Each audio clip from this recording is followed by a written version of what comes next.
All right, we're getting started on another interview today. Today we're visiting with Vivian McFadden, the lovely and young Vivian McFadden. So I'm glad to have you here today. Vivian, I was just going to start with, excuse me, where you were born. Can you maybe tell us a little bit about where you were born and where you grew up? Yes, I was born in Honolulu, territory of Hawaii, and grew up in Hawaii on Oahu. I like to say that I went to President Obama's rival high school. He went to Punahou. I went to Roosevelt. Okay, so you said territory, so this was before Hawaii was a state. Yes, it was a territory, and Hawaii didn't become a state. I should know the year, but I was already on the mainland in the 60s. My family immigrated from the Portuguese island of Madeira, which is 300 and some miles off the coast of Morocco. And that's how we came to be in Hawaii. What was your family doing over in Hawaii? They were working in the plantations. Oh, interesting. They were laborers. My mother's father, who would never allow anyone to take his picture, so we don't have a photo of him. I have no idea what Joao looks like. His name was Joao Pastana, and his skill was, this is a funny word, kalafat. In those days, the boats were mostly wooden boats, and they had to have the seams caulked, and that was his skill. He caulked the boats. Oh, interesting. When did they go over to Hawaii? My mother was about 2 years old. It was early 1900, and it was part of the big immigration of the different peoples going to Hawaii. I believe the Japanese were the first to go to Hawaii as laborers that were gathered. My family came to work in the fields, and because they were Caucasian, they were given the positions of Luna, which is a supervisor. And that's how we got to be in Hawaii. Wow. What was it like growing up in Hawaii? I didn't know it was different anywhere else. You know, it was Hawaii. In those days, we didn't have TV. We didn't really know that much about what was going on day to day in the rest of the world. But it was just fine. It was like, I didn't know I was someplace different. I didn't know I was anything different. It was just all Hawaii. I do recall, though, in those days, in the fashion area, Hawaii was way behind everyone else. We were, we were the moo-moos. We had the tropical prints, which have caught on, and a lot of that's seen today. But we didn't keep up with the mainland, which is what we call California and the U.S., continental U.S. What did you like to do while you were growing up? Did you guys play in the fields or on the beach, or what did you guys do? Well, this is really weird because my mother was afraid of the ocean. Huh. So she didn't really take us, we didn't go to the beach. We did, but not to really swim. We'd be at the beach. And it wasn't until I met Dennis that I learned to swim. Actually, I had children when I learned to swim properly. Wow. It was all dog paddle, and how we didn't drown, I don't know, but we didn't drown. That's interesting. What part of the island did you live on? Oahu,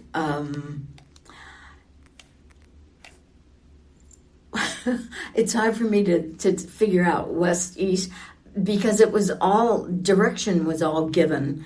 Diamond Head, Eva, Mauka, the mountains, Mackay, the ocean. I believe it would be figured this way.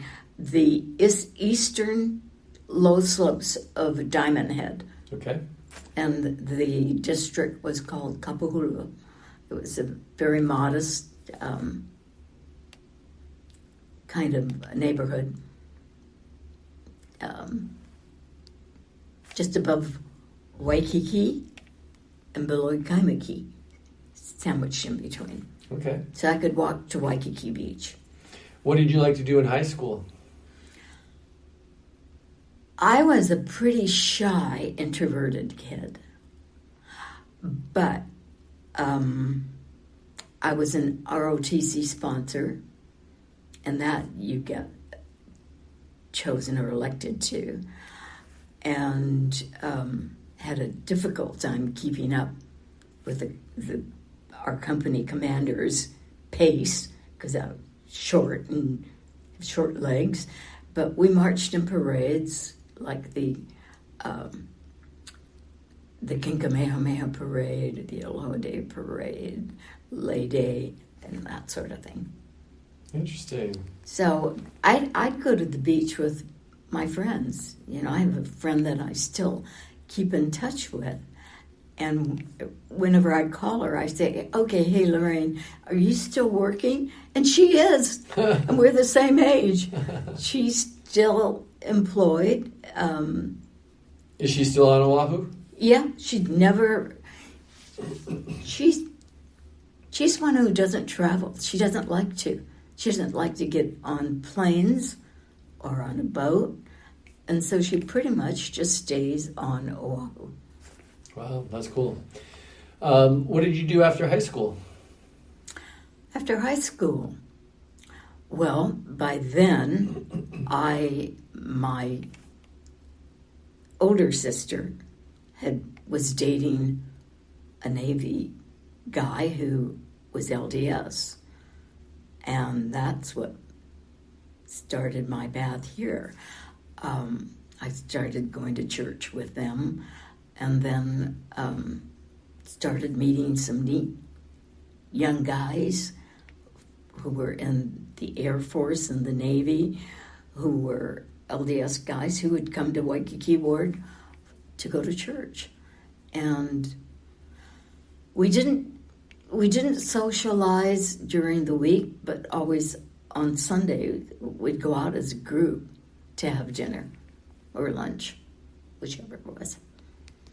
Nice group of guys. Were there a lot of, I'm trying to think, like what time frame is this? Is this around World War II or before or after that? Oh, it's after. After World War II? Oh, yeah. Pearl Harbor is, all the barbed wires have taken off the beach, and things are back to what they call post-war. Were you old enough to remember Pearl Harbor, for example? And well, when December 7th happened, that I remember that morning very distinctly. My family was in kind of a period of turmoil. I was staying with an aunt and her husband and her two kids up in this little valley called Paoa Valley. So we could hear all of the explosions. We could see some of the black explosions in the sky, but immediately no one could leave their properties. I mean, they were very strict. And it's like 1 minute you open your eyes, you close your eyes and everything's normal, and open your eyes and all of a sudden you hear all of these soldiers bivouacked at the schools and parading with their rifles. Not parading, they were walking back and forth with their rifles on the streets. By that night, we either had to have our windows blocked out or we didn't turn on any lights. what was it like? How old were you at that time, by the way? I was born in 34, and this was 41, so that was about 7, 8, yeah, about 6, 7, 8. years old. Yeah. What was it like being on Oahu during World War II?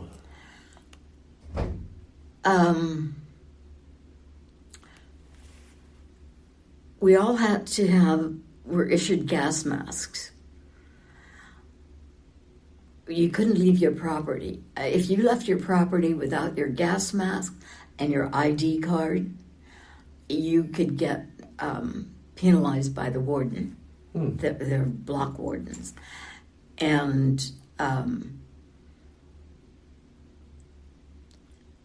first, that question again? I was just asking what it was like to live on the island during World War II. Well, food was different. You couldn't get meats unless you raised animals. So my stepdad always raised a couple of chickens or rabbits or ducks. It was when the fleet was in, downtown Honolulu was white, just a sea of white. Every school had a big first aid station. We did the usual things. When we came in and did the Pledge of Allegiance, they added one thing. We tested our gas masks. But to take them off, put them on as quickly as we could, test them to make sure they were sealed, and we would have, instead of fire drills, we would have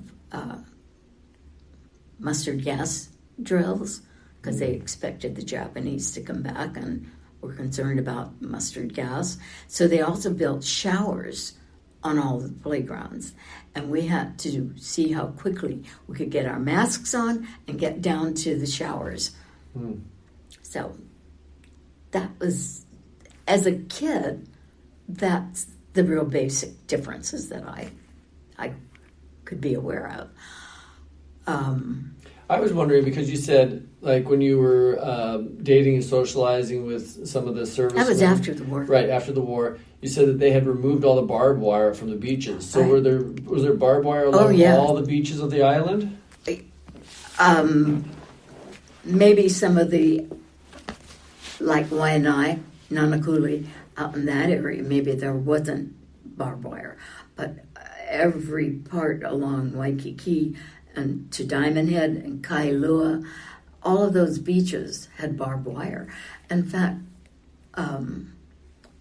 we had an aunt and uncle who lived at Kailua, who we used to visit frequently, and that beach had barbed wire. And what it was like a simple maze. There were maybe 3 rows, and on each row there was an opening, so you could get through, but you need to know where the opening is. You'd be able to spot it.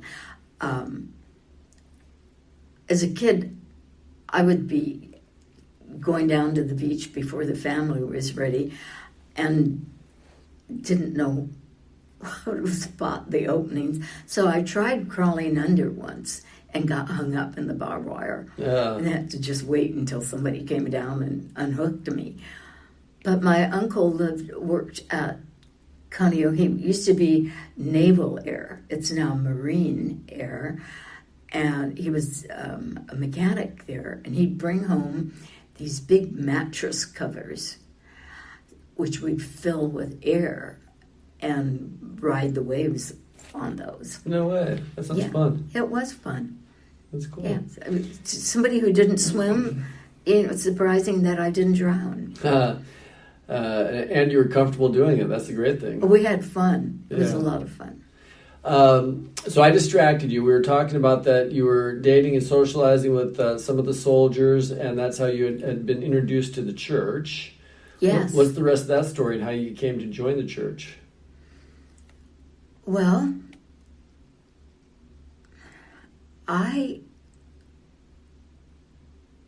just felt very comfortable and liked what I was doing, liked the atmosphere. It was nothing like what I'd experienced before.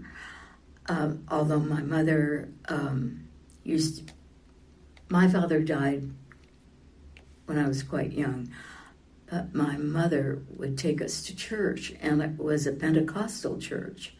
So I was accustomed to going to church, and I liked what I was exposed to at the Mormon church, and then being exposed to these guys from Utah, from Arizona. They were saying, "Oh yeah, you got to go to BYU. We're going to go there. You know, when we're out, we're heading there." And so I had a couple of guy friends from the mainland boys, and that's what influenced me to save my money and go. Because by then I was out of high school a couple of years, and I was working as a phone operator for the Mutual Telephone Company, which is what it was called then. Now I think it's Honolulu Phone Company. Anyway, that was my first job out of high school. And so I saved money to go to BYU, and I was not scholastically prepared. I wasn't a good student, but it all sounded right and good and fun. And as time was drawing near for me to leave, it was sobering to me what I decided. I wasn't sure if I really wanted to leave home. I used to take a different bus route to work every day and coming home because I wanted to remember everything that was there, because I loved Hawaii. I still do. So that's what prompted me to go to BYU. And in those days, they accepted people a lot more easily because they accepted me. And that was a real experience. Like I couldn't imagine what it was like. But one of the best things that came out of it, because I was not a student, and for years I was ashamed to even, and wouldn't say that I was at BYU for you, because scholastically I just didn't do what I should have. I struggled and didn't really know how to go about being a student. But two things that were really memorable about being there that would not have happened if I hadn't been there was, one, I got to see Dimitri Mitropoulos conduct the Cleveland Orchestra and watch him from a pretty up close seating and angle. That was a real exciting thing for me. And the other thing is, one day the group of guys and girls said, "Hey, we're going to go up to conference. You want to go with us?" I had no idea what conference was. But it sounded like fun. You know, somebody had a car and we were going to be able to drive up to Salt Lake City, which we did. I had no idea what I was getting into. But I saw President McKay up close, about 3 people deep in the crowd, greeting him, and that's an unforgettable experience. I had no idea what I was in for, and I really didn't even understand what I was feeling and experiencing, but it was wonderful. When were you baptized? Over in Hawaii or yes, in Utah? In Hawaii. In Hawaii? Who baptized you? Do you remember?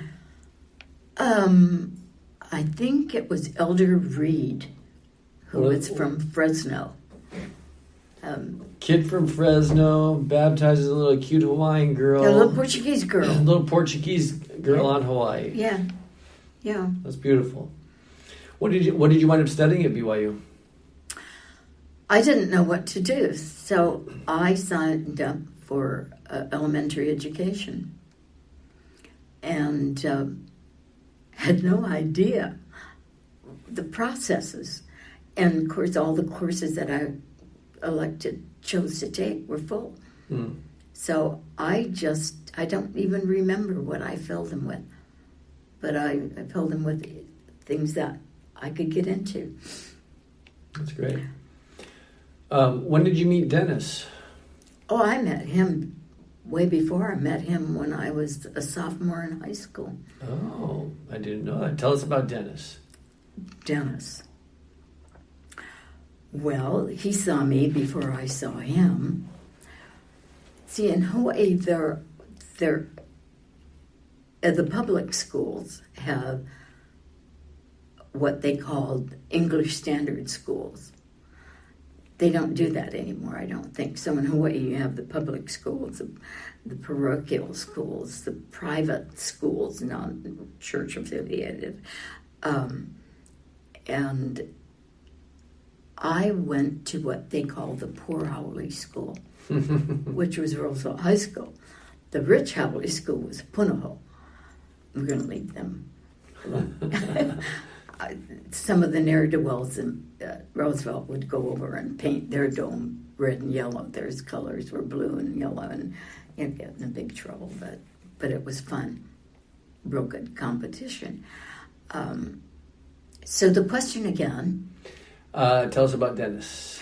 Dennis. You said he saw you first. Yeah. Oh, so one of the practices was near the end of the school year, when you were going to be moving up from intermediate school to high school, you'd get to have a day at the high school and see what it was like. And he evidently saw me with the group. He had flunked one year, so he had to stay back. Otherwise, he'd have been gone. I wouldn't have met him. But so when school started in the fall, he looked for me and found me walking in the halls, and that was it. So did you guys date all through high school? Pretty much. Not right away, but, pretty much. And then he, of course, graduated before I did and was off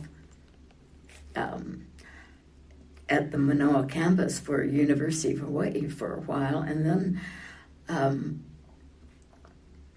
it was an on-again, off-again kind of thing. And his parents had divorced a long time ago, and his father was in the Merchant Marine. And his father would come into port on the ship that he was on. And I got to meet him, which was an interesting thing to have known Dennis's father, who was no longer alive. He died quite a while ago. But Stacy kept in touch. She has contact with Dennis's father's brother's family, with the McFadden family. Okay. And recently, well, not too recently, before Dennis died, his aunt sent him a box of some things that were his father's. And in that box was an address book of his. And it's interesting to see all of the names and where they were from, because he was on a Matson ship, traveling the world, and had been doing that for years. He was a purser with Matsonia. And so in that book, it's kind of a strange thing for me to open up and see in his handwriting my name and my address and my birth date. whenever he was in port, he'd always take us out to these wonderful places to have dinner. The dress-up kind of places, and got to know him, and he was really pushing for me to become part of the family. He's an advocate. When did you guys finally get married? Not until 56, and he was long gone. He had died quite So this was after BYU? All of this is after BYU. Got it. And I joined the church. Dennis didn't. Never pushed in that direction. But his uncle, Morris, used to always say, well, when are you going to convert this guy? I said, it's not for me to do that. He's got to make the choice. If he wants it, fine. We didn't go to church much, and when we did, he generally would take me and Stacy, and when Sally was a little older, lead me to church, and he'd go off doing something with the baby boys. Dennis went through quite a few missionaries before he joined the church. When did he finally join the church? It was, I should know the dates better, but it was when we lived in San Bernardino and between Salinas and Monterey in California, that he finally decided that's what he would do. It was, and he enjoyed it. Once he joined the church, he just stepped right in. In fact, I would get upset at him because he would be willing to go off and help with the scouts on a scout trip. Leave us at home. I think this isn't what I signed up for. I'm sure there's a few people that feel the same way. Yeah. I'm really so. Tell us first about your kids. Who are all your kids? Stacy's our firstborn. And she's here in our ward. We know Stacy. Yes, yeah. Exactly. And Stacy has, she had 5 kids. Sally is a second-born. Sally is not active. Sally is a structural engineer, lives in the Bay Area. Amazing. Yeah, it is. It is. Both accomplished young ladies. That's amazing. Well, Stacy became an RN. Right. And I give her a lot of credit after she was married and had children. Oh, wow. I didn't know that. Yes. And that's when she became an RN. So Stacy and Sally. That's quite an accomplishment, It too. is. With, Especially doing it later. Yeah. Yes. So then there was Stacy, the firstborn, Sally's the next. Clancy was our first son. He's deceased. He was really big into botany, but had no much of a formal education in it. However, he did have a year or 2-year stint at the Pacific Tropical Botanical Gardens, which are a private entity, and he had to write a reason why they would accept him. And they did. And they would get hundreds of applicants every year. Wow. And accept maybe 30 to 40. And he was one of them. So that was Clancy's. He would have loved to have been adopted by somebody in Tahiti, because he would love to have lived in Tahiti.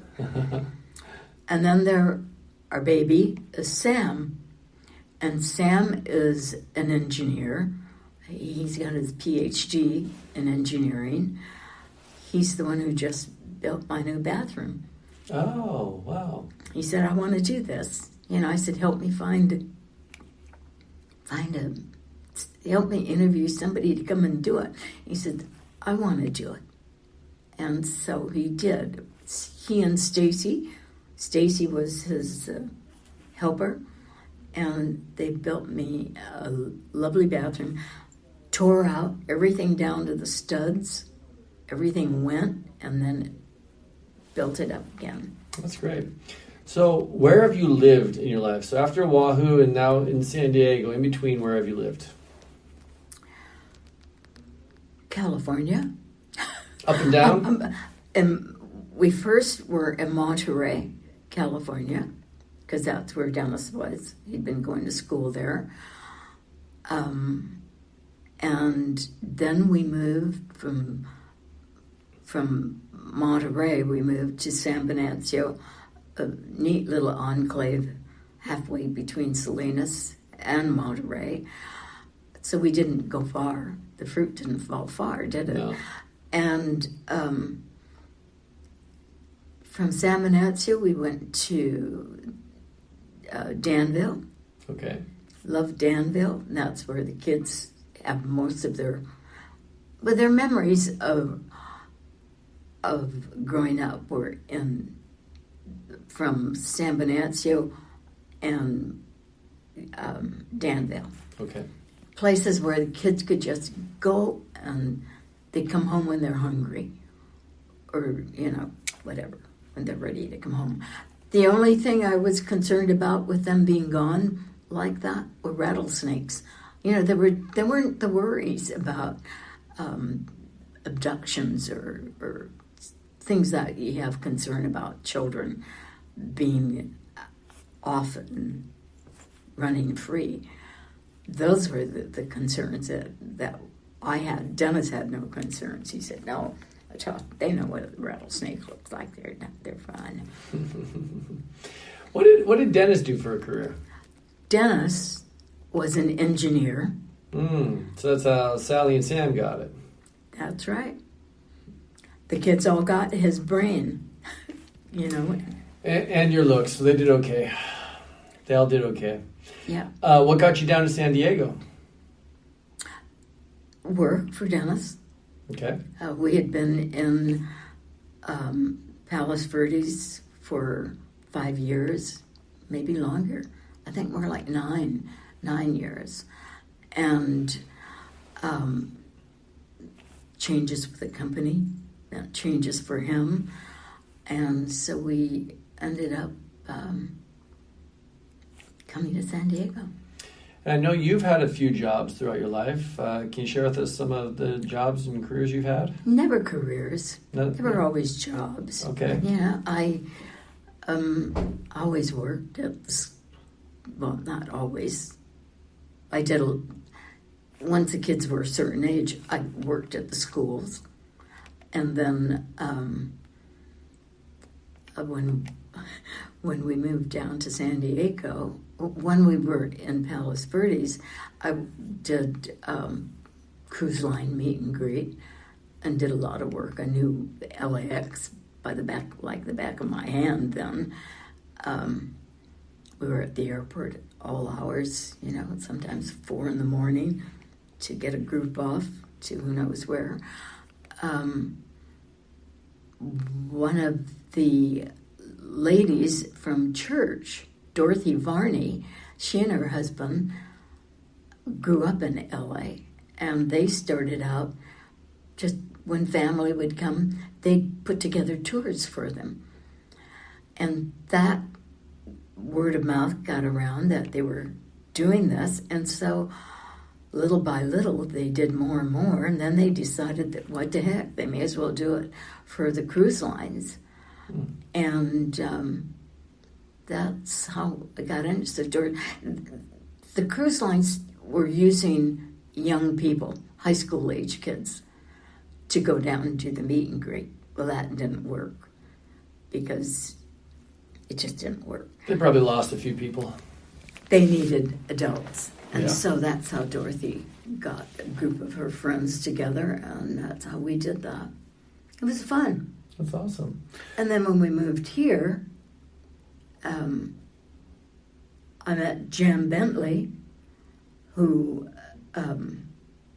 She's in our ward too. She's in our ward too, a longtime friend. But Jan was doing various odd jobs and found that someone she knew who was a gardener had a yard business, gardening business, was giving up his clients, and so she talked to him, and he passed on his business to Jan, and Jan said, "Do you want to do this with me?" And I wasn't working at the time, and I said, "Yeah, why not?" So Jan and I used to go around in her little, I think it was a Toyota. She took out the passenger seat, made room for the lawnmower. We bought this nifty lawnmower, and I sat in the back, and she drove, and we'd go to our different accounts and take care of these yards. We were women gardeners, and Bill Lewis couldn't get over it. He said, "You folks just go and you do the nice little flowers and things." We said, "No, we edge, we trim, we mow, we do that." Did it all. That's amazing. Yeah, so Jan and I inherited Jan's weed whip. All right. When she was no longer doing this. What are your hobbies, whether in the past or now? Hobbies. Other than yard care. I was the one who wire brushed the entire outside of our first home with my Kirby vacuum cleaner and the attachment. I just, more than hobbies, I just kept busy, And this house, I put up a scaffold in the living room to texture and paint, and I just like being at home and working at home, and then I did some things outside of the house, but I didn't have what I would call hobbies. My hobby was taking care of the house and the yard. Being busy and involved around the house and the yard. That's awesome. Yeah. That's great. And going to Utah whenever a baby was being born, that sort of thing. Yeah, with the family. That's great. Well, kind of wrapping up, I was going to ask you a question. I was thinking from, joining the church over in Hawaii and BYU and the different places that you've lived, what does it mean to you to be a member of Jesus Christ's church?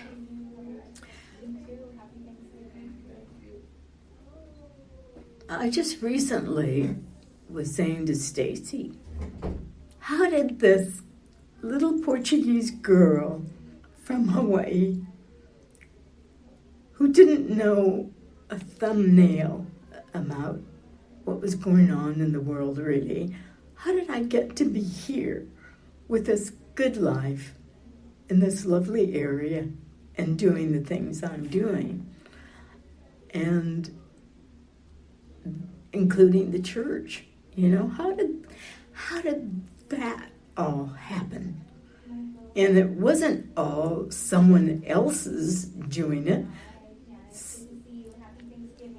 The church is because of me and our family, in my immediate family. I'm amazed. I'm just amazed at how my path, which I attribute to Christ, to God, has led me here. It's a simple life. It's nothing to be amazed at. But if you knew what my life had been before, it is amazing. God just takes and enriches our lives. So unexpected, unexpected, and so blessed at the same time. And when you don't even realize it's happening. Right. It happens. And,